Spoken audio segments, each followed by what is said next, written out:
अस्सलाम वालेकुम। मैं हाजिर हुई हूँ एक नए नॉवल के साथ। उम्मीद करती हूँ आपको पसंद आएगा। नए आने वाले व्यूअर से गुजारिश करूँगी चैनल को सब्सक्राइब करें और बेल आइकन का प्रेस करें ताकि नई आने वाली हर वीडियो की अपडेट आपको मिलती रहे। आइए बढ़ते हैं नॉवल की तरफ।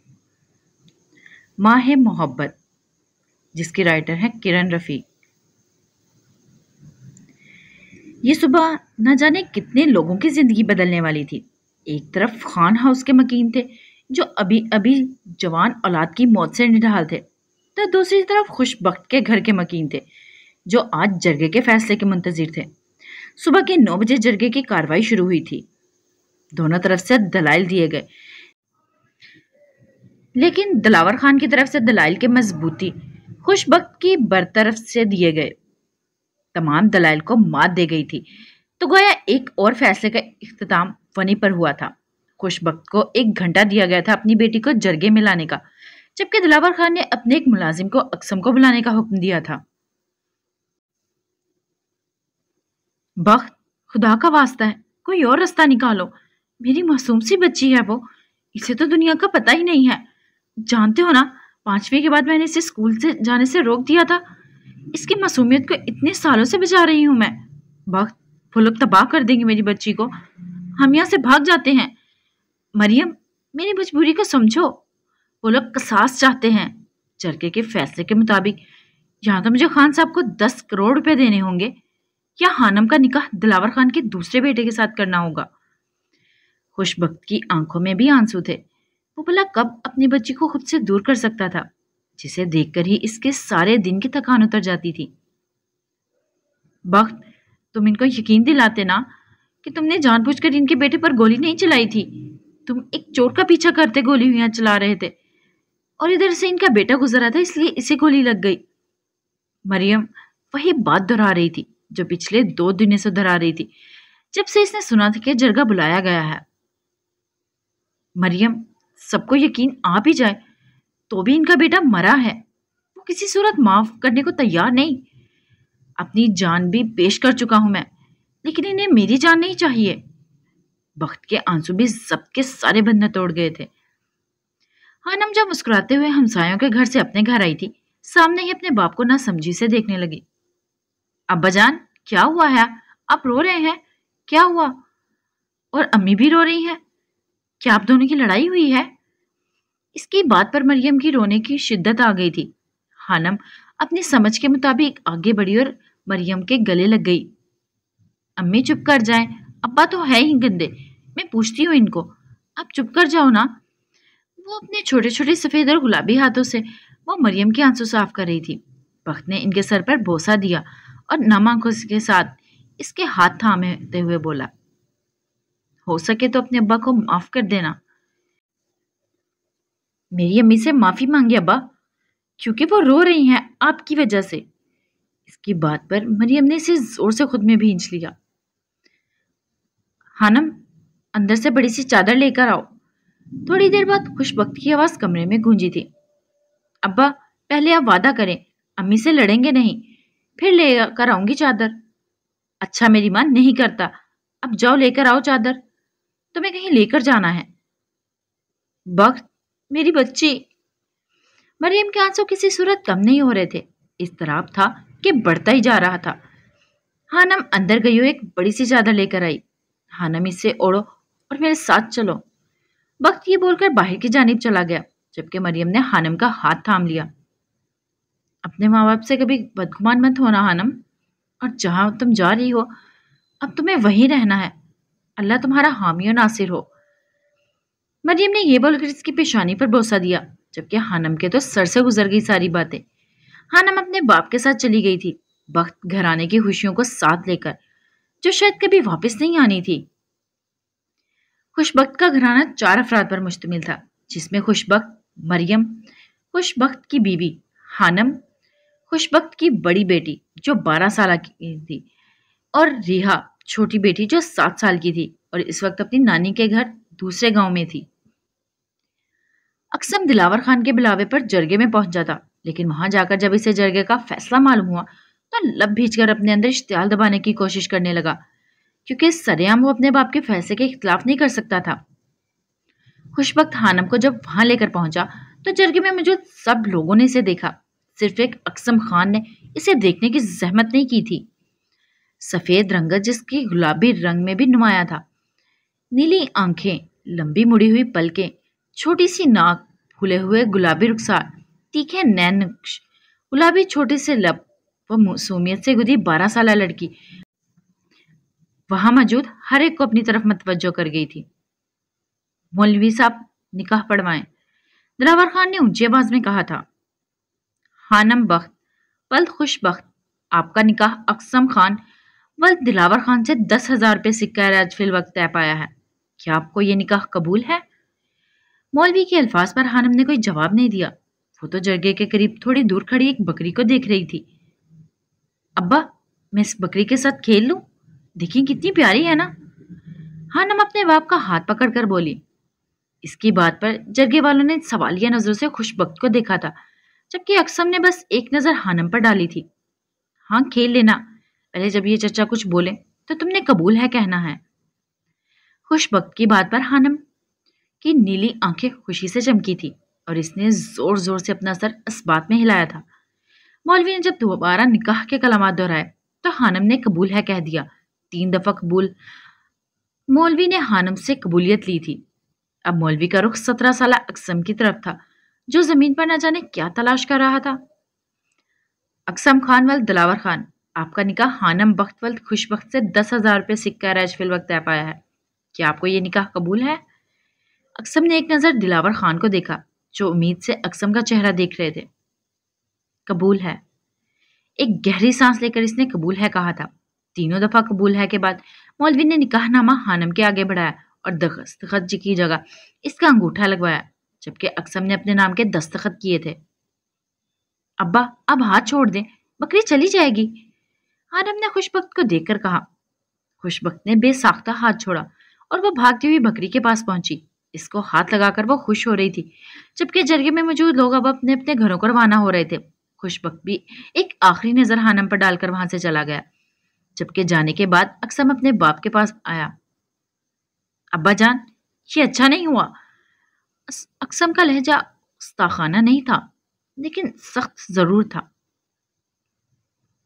क्या अच्छा क्या बुरा, इसका फैसला तुम मत करो, क्योंकि इसके लिए मैं मौजूद हूं अभी। अब जल्दी से इस लड़की को लेकर घर पहुंचो। दिलावर खान ये बोलकर वहां से अपने मुलाजमों के साथ अपनी गाड़ी की तरफ बढ़ गए, जबकि अक्सम ने बमुश्किल अपना इश्तियाल कंट्रोल किया था। अक्सम कब से इसे देख रहा था। वो बकरी के साथ पता नहीं कौन से राजो नियाज कर रही थी, जो खत्म होने का नाम ही नहीं ले रहे थे। अक्सम को समझ नहीं आई थी इस लड़की को मुखातिब कैसे करे, जो इसकी बीवी बन चुकी थी। ए लड़की, हानम ने सर उठाकर अक्सम को देखा और फिर बकरी से के साथ बातों में मसरूफ हो गई। अक्सम ने इसे घूरा, जो इसे नजरअंदाज कर गई थी। ए लड़की, मैं तुमसे मुखातिब हूं, बहरी हो क्या?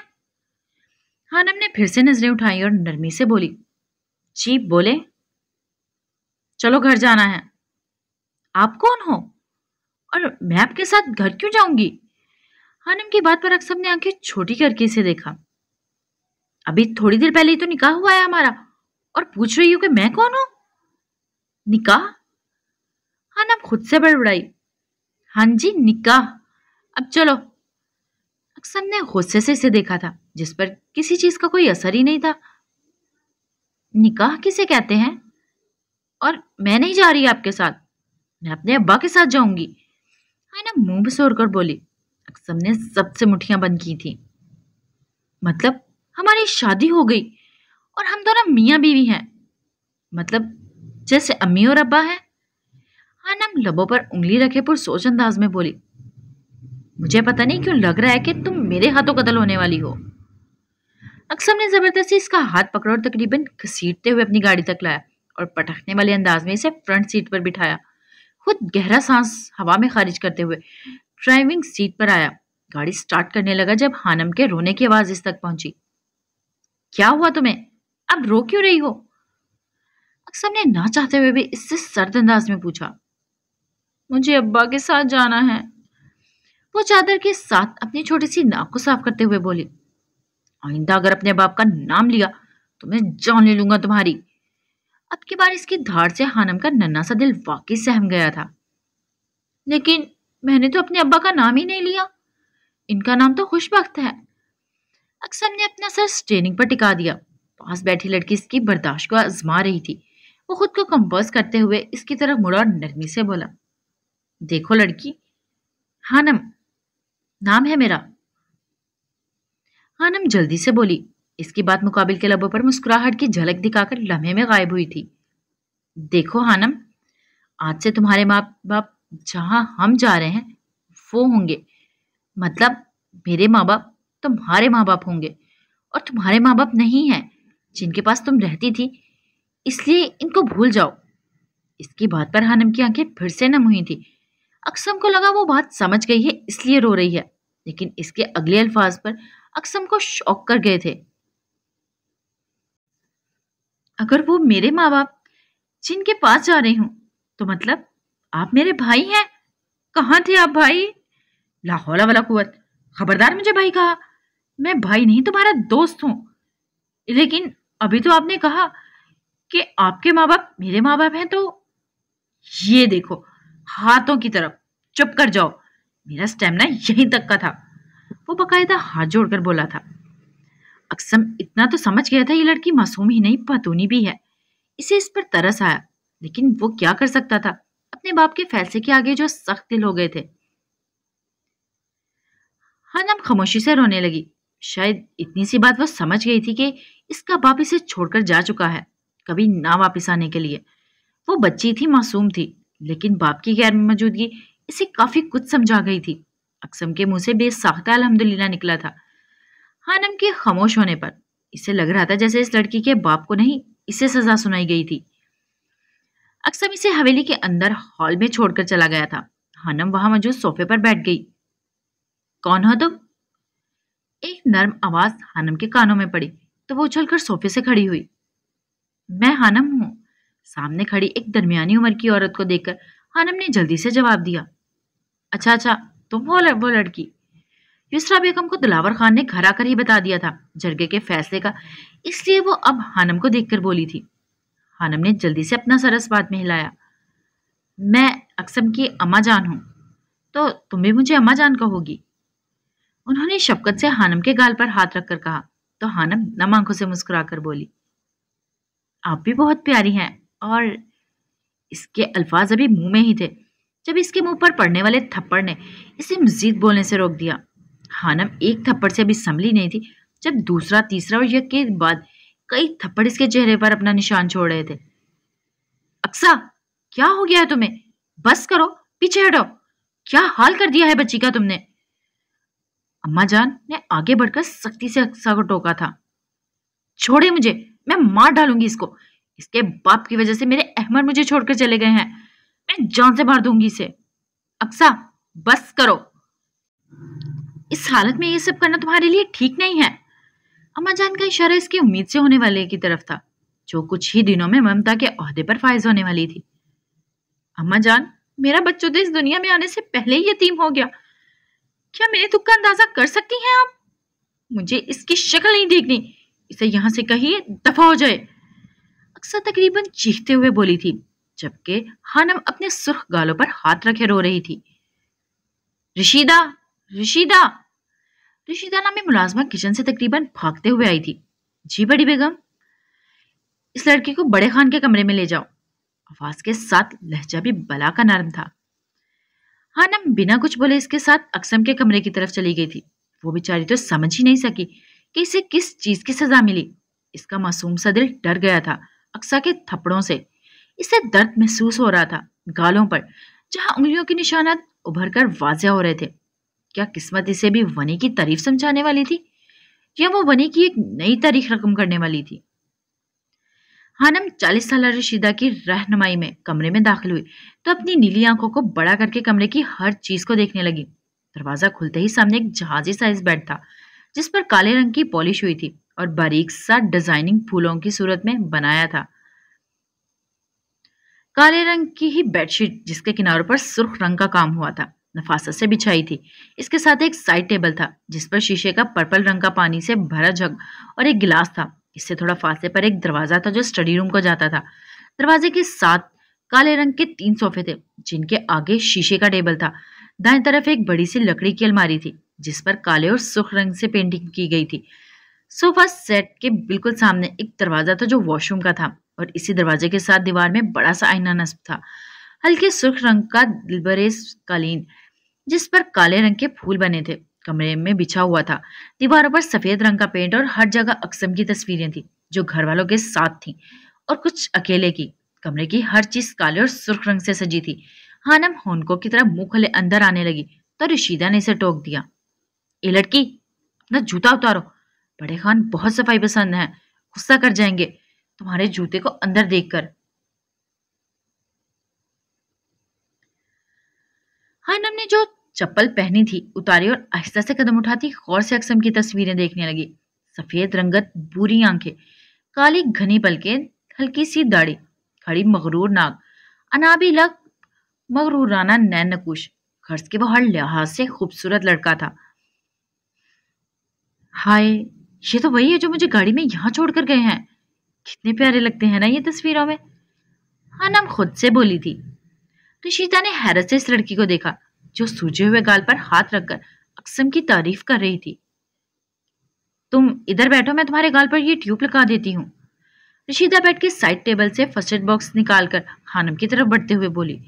हानम ने रशीदा के हाथ में ट्यूब देखी, जो इसने फर्स्ट एड बॉक्स से निकाली थी, और मासूमियत से बोली, इससे मेरा रंग काला तो नहीं होगा? इसकी बात पर रशीदा को तो पहले शौक लगा, फिर हंसते हुए बोली, नहीं होगा काला, कसम खाए। हानम की आवाज ही नहीं, लहजे में भी डर था, शायद रंग काला होने का डर। तुम्हें किसने कहा कि ट्यूब लगाने से रंग काला होता है? वो एक दफा मैं अपनी सहेली आयशा की बड़ी बहन की क्रीम छुपकर लगाई थी, तब अम्मी ने जूतों से बड़ा मारा था और कहा था कि हानम, कोई क्रीम नहीं लगानी, काली हो जाओगी और फिर कोई तुम्हें देखेगा भी नहीं। हानम हस्बी आदत बातें बातें करना शुरू हो गई थी, जबकि रशीदा मुस्कुराते हुए इसके चेहरे को देख रही थी। वो वाकई मासूम थी। रशीदा को बेसाख्ता इस पर तरस आया था। लेकिन ये ट्यूब है, इससे कुछ नहीं होगा, क्रीम नहीं है ये।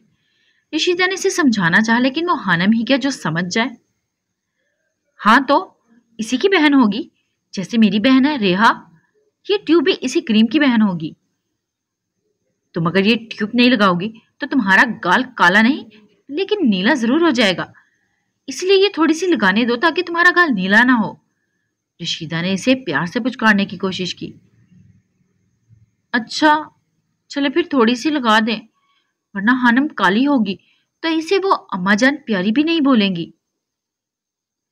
हानम इसके सामने होते हुए बोली। रशीदा ने मुस्कुराते हुए इसके चेहरे पर उंगलियों के निशानात पर ट्यूब लगानी शुरू की तो हानम के मुंह से सिसकी निकली। आ चची क्या कर रही है, जलन हो रही है। मैंने नहीं लगानी ये, हानम मुंह बसोर कर बोली, जबकि रशीदा को अब सही मायनों में संजीदा होना पड़ा, क्योंकि युसरा बेगम का हुक्म था इसे ट्यूब लगाने का। अगर अब तुमने मेरी बात ना मानी तो मैं अम्मा जान से तुम्हारी शिकायत करूंगी, फिर वो तुम्हें प्यारी बिल्कुल नहीं कहेंगी। अच्छा ठीक है, लगा दे। हानम अपने गुलाबी लबों को आपस में पेवस्त करके शदीद जब्त करने की कोशिश कर रही थी। रशीदा ने ट्यूब लगाई और मुस्कुराते हुए बोली, तुमने यहां से बाहर नहीं निकलना, मैं तुम्हें खाना ला देती हूँ। हाँ मुझे काफी भूख लगी है। हानम अपने पेट पर हाथ रखकर मासूमियत से गोया हुई। रशीदा अपना सर इस बात में हिलाकर वहां से चलेगी, जबकि हानम को यह समझ नहीं आ रहा था वो वहां बैठे कहाँ। अपनी नीली आंखों में उलझन और परेशानी बैक वक्त लेकर वो हर चीज को देख रही थी। फिर थक हार कर कलीन पर बैठ गई। कितनी गंदी थी वो मोटी लड़की। मैंने तो अम्मा जान की तारीफ की थी और इसने मुझे मारना शुरू कर दिया। मैं जब वापस अपनी अम्मी अब्बा के पास जाऊंगी तो सब कुछ अपने अब्बा को बताऊंगी, फिर वही पूछेंगे इस लड़की से। हानम खुद से बोल रही थी, जब अम्मी और अब्बा के नाम पर इसकी आंखों में फिर से आंसू आ गए। अब्बा, आप मुझे छोड़कर ना जाते तो मैं यहाँ इस घर में नहीं आती, लेकिन आप मुझे छोड़कर क्यों गए अब्बा? मुझे तो घर का रास्ता भी नहीं मालूम था, पता नहीं किन रास्तों से लाकर आपने मुझे इस बकरी के पास छोड़ दिया। अब्बा, वो लड़की बहुत गंदी है, आपकी हानम को मारा इसने, वो मोटी बिल्कुल अच्छी नहीं है। आंसू जाने कब इसका चेहरा तर गए और रोते रोते ही अपने माँ बाप को याद करके वो सो गई थी। दिलावर खान अपने माँ बाप के इकलौते बेटे थे। रवैये में नरमी और सख्ती दोनों का अंसर पाया जाता था। शहर जाकर बीए किया और दोबारा वापस गांव आ गए। बाप का नाम अरबाज जबकि माँ का नाम जरताज गुल था। इनकी गांव में काफी जमीनें थी। वो गांव में सबसे ज्यादा अमीर थे। दौलत की काफी रेल पेल थी इनके घर में। माँ बाप की मर्जी के आगे सर तस्लीमे खम करते थे। अपनी जात बरादरी की एक लड़की से शादी की जिसका नाम युसरा था। शादी के 2 माह बाद ही बाप हार्ट अटैक की वजह से जिंदगी से नाता तोड़ गए। सदमा बड़ा था लेकिन अहमद की आमद ने घर वालों में गोया एक नई नई जिंदगी की लहर दौड़ गई। अहमद की पैदाइश के 5 साल बाद सरताज गुल दिमाग के कैंसर की वजह से इस दुनिया से कूच कर गई। इनकी वफात के 2 साल बाद अक्सम पैदा हुआ और अक्सम की वफात के 7 साल बाद एहतसाम पैदा हुआ। खुदा ने इनको बेटी जैसी नेमत से महरूम रखा था। दिलावर खान और युसरा बेगम की कमी अक्सा की सूरत में पूरी हुई। जब अहमद ने अपनी पसंद का इजहार अपने बाप से किया, दोनों को एतराज तो था साथ से बाहर शादी करने पर, लेकिन बेटे की खुशी के आगे खामोश हो गए। अक्सा और अहमद यूनिवर्सिटी से एक दूसरे को पसंद करते थे। यूनिवर्सिटी खत्म होते ही दिलावर खान अहमद की फरमाइश पर शहर गए और अक्सा के माँ बाप से इसका हाथ मांगा। दोनों तरफ से बिना किसी तकदो के रिश्ता तय पाया। शादी के बाद सब खुश थे क्योंकि अक्सा और अहमद एक दूसरे के साथ खुश थे। शादी के 2 महीने बाद अक्सा की उम्मीद से होने की खबर ने गोया इस घर में खुशियों की बारिश कर दी थी। लेकिन वो कहते हैं ना, खुशियों के साथ गम की उम्मीद भी लाजिम रखो। एक रात अहमद अपने किसी दोस्त को शहर छोड़कर वापस आ रहा था जब इसकी गाड़ी खराब हो गई और वो पैदल हवेली की तरफ चलने लगा। जब खुशबख्त ने एक डाकू समझकर इस पर फायर कर दिया। अंधेरे की वजह से वो देख ना सका, लेकिन जब करीब गया तो हवास बाख्ता हो गया क्योंकि सामने ही अहमद खून से लथपथ बेसुध पड़ा था। गोली दिमाग पर लगी थी जिसकी वजह से वो ज्यादा देर सांस ना ले सका। और ये खबर दिलावर खान को इनके एक मुलाजिम ने दी जो अहमद को देर होने की वजह से लेने निकला था। दिलावर खान और इसके घर वालों के लिए ये सब नाकाबिले बर्दाश्त था। फिर जगह बिठाया गया और जैसा हर बार होता है, एक लड़की की जिंदगी को कठपुतलियों की तरह बदल दिया था। हानम को भी फनी कर दिया गया था। बस अब वक्त ने यह तय करना था, हानम को हर लड़की की तरह सजा दी जानी थी या खान हवेली वालों ने के लिए एक बेटी का प्यार इसे दिया जाना था। अक्सम रात को देर से घर आया था। वो किसी का सामना नहीं करना चाहता था, खास तौर पर अपनी अम्मा का, जिसकी तरबियत ने ही इसे माफ करना सिखाया था। वो खान हवेली के गेट से गाड़ी को अंदर लाया और गाड़ी को चौकीदार के हवाले करते खुद हवेली के अंदर लॉन को देखने लगा जहाँ हर तरफ वीरानी थी। लाइट्स की रोशनी में गार्डन में मौजूद फूल खूबसूरती की मिसाल कायम कर रहे थे। गार्डन के एक साइज में बड़ा सा लकड़ी का झूला नस्ब था जहाँ वो बचपन में अपने बड़े भाई के साथ झूलता था।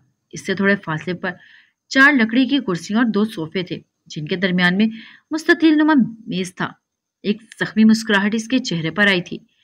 हर कदम इसे भारी महसूस हो रहा था। हवेली के अंदर वाले दरवाजे पर पहुंचकर इसने इर्द गिर्द नजर दौड़ाई तो हॉल में कोई इंसान नहीं था। बड़े से हॉल में दाएं तरफ लकड़ी के सोफे पड़े थे जिनके सामने ही बड़ी सी एलईडी दीवार पर नस्ब थी, जबकि बाएं साइड पर 4 कमरे थे। सामने ही छोटी सी राहदारी थी जिसके आगे बड़ा सा किचन था, जबकि सीढ़ियां दरमियान में से दोनों तरफ से ऐसे चढ़ाई गई थी कि वो यू शेप को जाहिर करती थी। अक्सर बाएं तरफ के कमरों में से दूसरे नंबर वाले कमरे की तरफ बढ़ा जो इसका था, जहां इसका सामना एक बार फिर हानम के साथ होने वाला था। अक्सम बगैर लाइट ऑन किए अपने बेड की तरफ बढ़ रहा था जब अचानक से इसका पांव किसी चीज से टकराया और वह धड़ाम से नीचे गिरा। अल्लाह अल्लाह! हानम की चीखनुमा आवाज कमरे में गूंजी थी। अक्सम को एक लम्हा लगा था ये आवाज और सूरत हाल को समझने में। इसने जल्दी से उठकर साइड टेबल के ऊपर लगे बटन में से एक बटन दबाया तो सारा कमरा रोशनियों में नहा गया। लाइट ऑन करके जैसे ही वो मुड़ा, हानम को चादर में छुपे बैठे देखकर शौक रह गया, लेकिन जल्द ही शौक की कैफियत पर गुस्सा गालिब आ गया। तुम मेरे कमरे में क्या कर रही हो? अक्सम की धाड़ पर हानम नीली आंखों को जोर से बंद कर गई थी। वो क्या वो लगा रखी है? मैंने पूछा, यहाँ क्या कर रही हो? अम्मा जान ने चच्ची के साथ भेजा था इस कमरे में। हानम का सर अभी भी झुका हुआ था। अम्मा जान के नाम पर इसका गुस्सा कम हुआ तो चच्ची के नाम पर नासमझी से इसे देखने लगा। कौन सी चच्ची? वो जो आपके घर में रहती हैं, मुझे ट्यूब लगा कर गई थी। पता नहीं अब मैं काली हो गई हूं नहीं। हानम की बड़बड़ाहट पर अक्सम ने नासमझी से इसे देखा। कौन सी ट्यूब? और कौन काला हो रहा है? वो चची ने गाल पर लगाई थी। आप देखे ना, कहीं मैं काली तो नहीं हो गई। हानम ये बोलकर अपनी जगह से उठी और इसके आगे अपना दायां गाल किया। अक्सम की आंखों में सुर्खी उतरने लगी थी। वो जब्त कर रहा था अपने गुस्से को। वो तो किसी बेजुबान पर जुल्म बर्दाश्त नहीं कर सकता था, फिर एक मासूम लड़की पर कैसे बर्दाश्त कर लेता? किसने मारा तुम्हें? अक्सम ने नरमी से पूछा। वो जो गंदी लड़की थी ना, इसने मारा। पता है क्यों? क्योंकि मैंने अम्मा जान को प्यारी कहा था। अब भला इसमें मारने वाली कौन सी बात थी? मैं इसे भी प्यारी बोल देती। हानम एक बार फिर नॉनस्टॉप शुरू हो चुकी थी, जबकि अक्सम ने सबसे मुठ्ठियां भीजी थी। जब वो भाई होकर भाई का कत्ल माफ कर सकता था, तो अक्सर क्यों मामला खुदा पर नहीं छोड़ रही थी? अगर आइंदा वो तुम्हें कुछ भी कहे तो तुमने मुझे जरूर बताना है। अक्सम ने इसे हदायत की। लेकिन वो मोटी लड़की मुझे फिर से क्यों मारेगी? मैं तो अब अम्मा जान को प्यारी नहीं बोलूंगी। हानम ने अपनी तरफ से समझदारी की बात की, लेकिन इस मोटी लड़की की बात पर अक्सम के लबों पर मुस्कुराहट आई, जिसे वो कमाल महारत से छुपा गया था।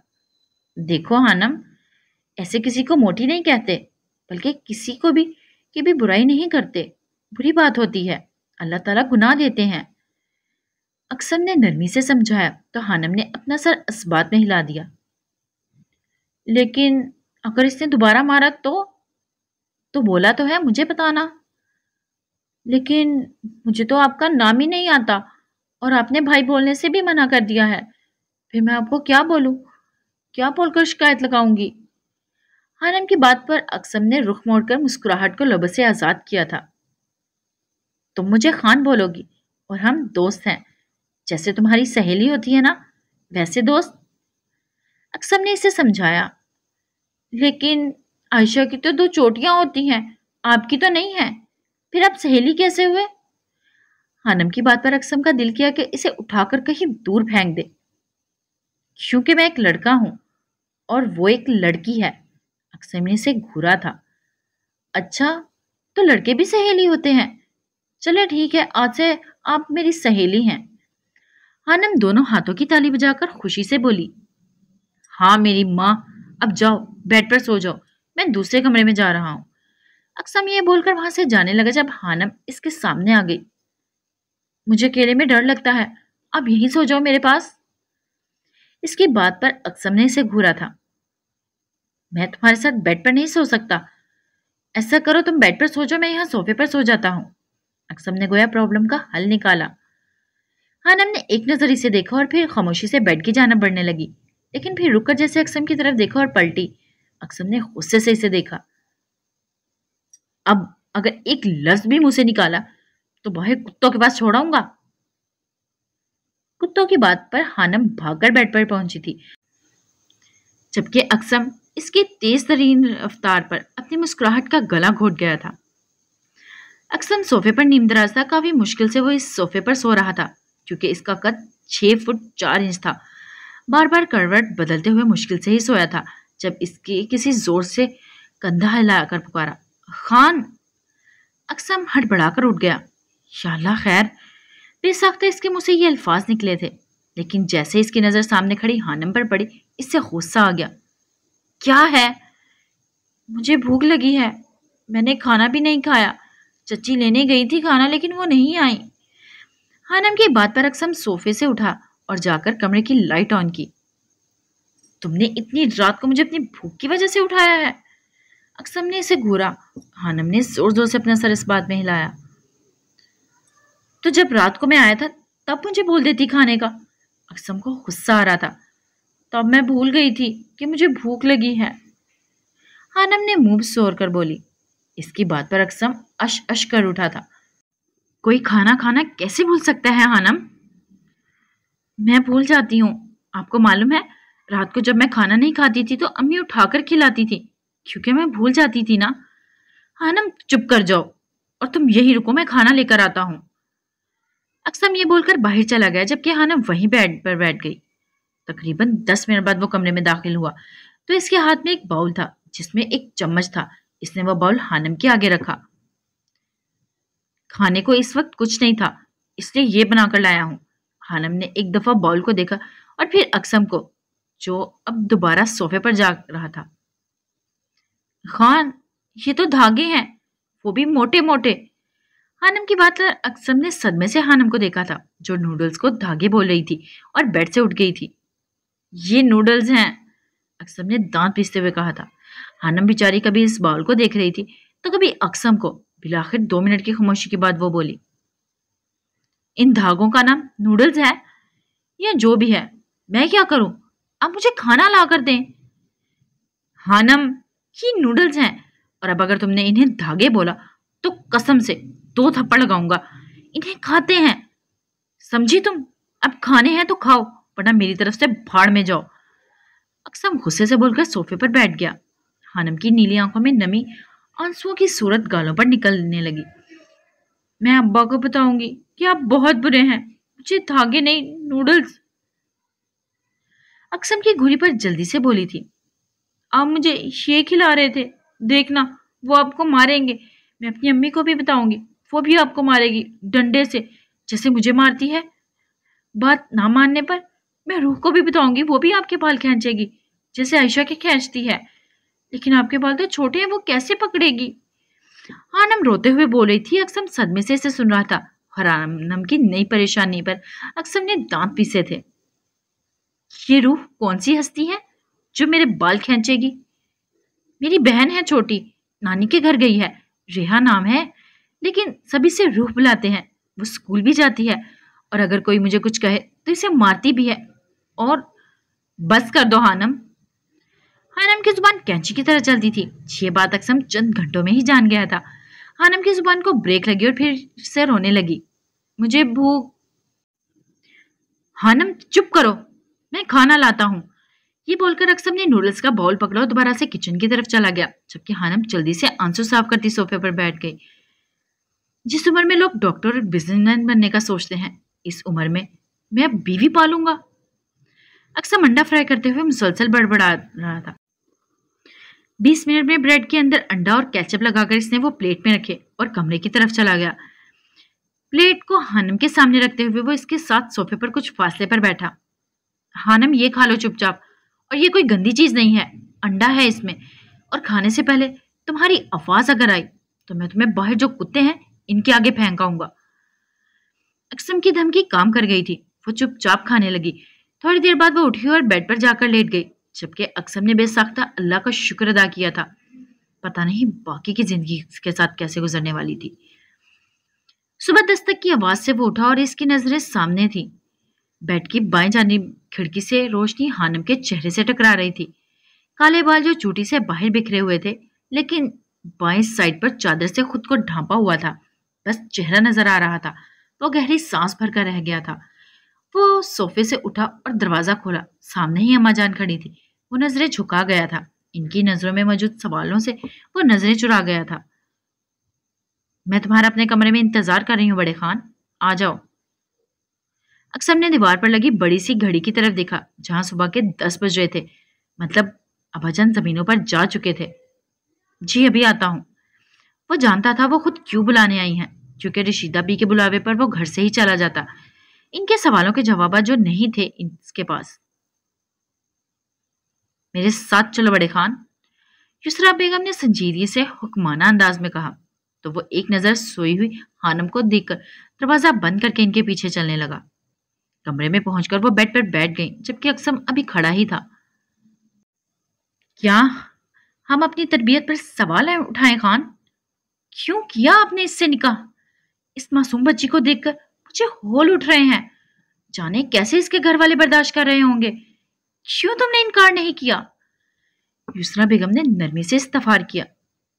اماں جان، وہ ابا جان نے اچانک بلایا تھا، اور پھر… بس کر دو خان، جانتے ہو نا احمد کو سخت ناپسند تھی یہ رسم، اور وہ تو اسے سرے سے ہی ختم کر دینا چاہتا تھا، لیکن تم نے اس رسم پر عمل کر کے اس کی روح کو تکلیف دی ہے۔ کیوں تم سب مان نہیں لیتے؟ اس کی زندگی اتنی ہی تھی۔ خدا خاموش ہونے والوں کا بدلہ خود لے لیتا ہے، اس لیے بھی میں خاموش ہو چکی ہوں۔ اگر اس شخص کا قصور ہوا تو اللہ دیکھ لے گا معاملہ۔ اللہ کے انصاف پر یقین کیوں نہیں رکھتے تم لوگ؟ ماں ضرور ہوئی میں اس کی، لیکن میرا ظرف یہ اجازت نہیں دیتا کہ ایک بچی کی زندگی کو اس طرح برباد کیا جائے۔ تم اس بچی کو طلاق دے کر… بس بیگم۔ دلاور خان جو کب سے زمینوں سے واپس آ گئے تھے، اپنے کمرے میں داخل ہوتے ہوئے یسرا کی آخری بات سن چکے تھے۔ ان کی دھاڑنما آواز پر یسرا بیگم ایک جھٹکے سے اٹھی تھی جب اقسم نے اسپاٹ چہرے کے ساتھ ان کو دیکھا تھا۔ آپ ہوتی کون ہے میرے بیٹے کا خون معاف کرنے والی؟ دلاور خان تیش میں آگے بڑھے تھے۔ بابا جان پلیز، آپ پہلے ہی اپنی ضد پوری کر چکے ہیں، اب مزید کسی کو تکلیف نہ دیں۔ اقسم نے سرد انداز میں انہیں کہا۔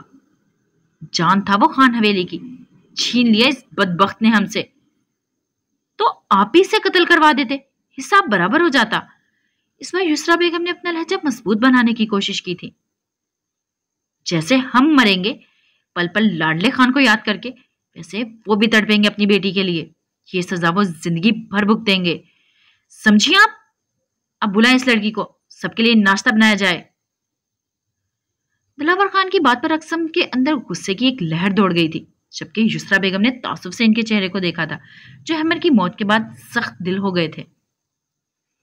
آپ نے اسے میرے نکاح میں دیا ہے بابا خان، گستاخی معاف، لیکن میں اسے عام لوگوں کی طرح سزا برداشت کرنے نہیں دوں گا۔ آپ کا ناشتے کا دل چاہ رہا ہے تو اماں جان سے کہیے، لیکن ہانم کسی صورت آپ کی کوئی بھی سزا نہیں بھگتے گی۔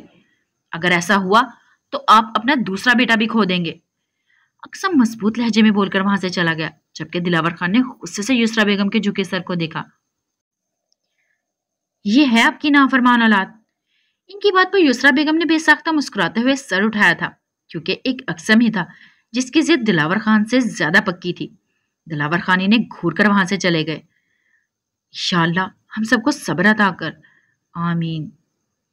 اوکے گائز، آج کے ایپیسوڈ کے لیے اتنا ہی، پھر ملتے ہیں نیکسٹ ایپیسوڈ میں۔ اپنا خیال رکھیے گا، دعاؤں میں یاد رکھیے گا، لائک کیجیے گا، سبسکرائب کیجیے گا، شیئر کیجیے گا۔ فی امان اللہ۔